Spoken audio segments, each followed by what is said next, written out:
Okay, another unboxing video for today. Nilalagay naman siyang fragile plastic, meron siyang label. Check na natin siya, no?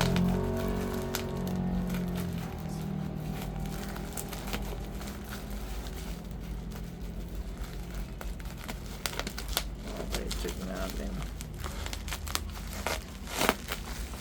Ayan.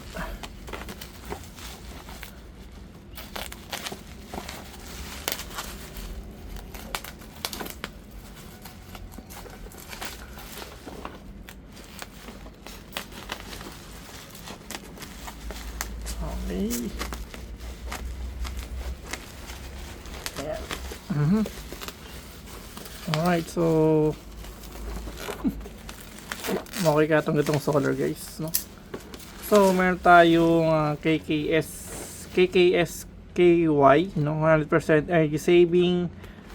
May code siya na PD812-D, no? Leaf solar, no? Okay, so sales number 1 rank, solar floodlight, 6,500 Kelvin, no? Meron siyang remote control. Your purchase mo, so congratulations on the delivery quantity.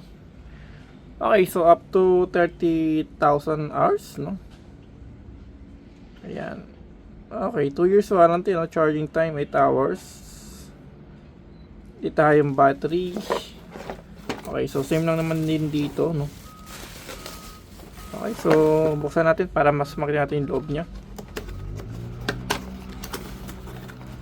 Alright, so eto na. Meron tayo ditong mga klase. Ito yung ating na-i-order, ano. Okay, so yung ating mismong ilaw, andito siya.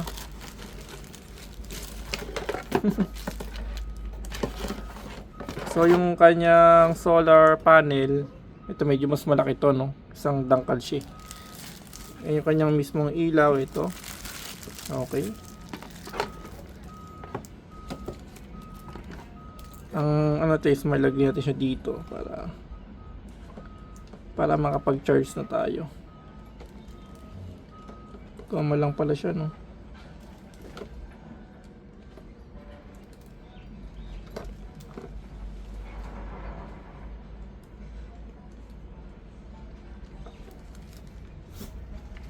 Ay, mapasok ba? Yun. So, kung magkakarga nga ba siya, di ko lang sure, guys, kasi wala siyang indicator light na nagkakarga.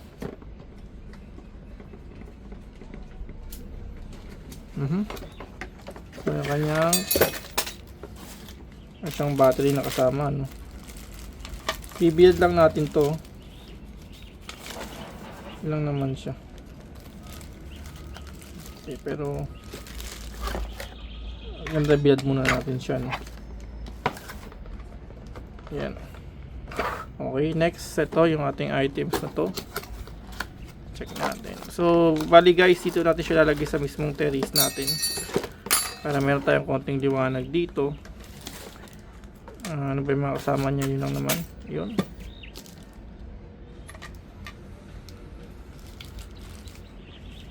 Lagay na lang din natin para magkarga na siya talaga.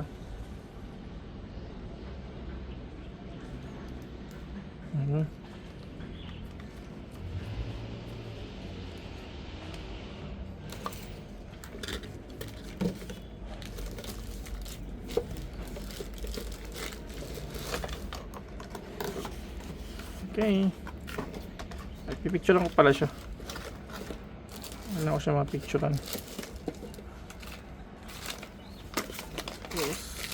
So yun lang guys, no? Wala mo siyang problema. All safe naman. Picture na lang natin siya para pang post sa review. Okay guys, yun lang, and thank you for watching po, no?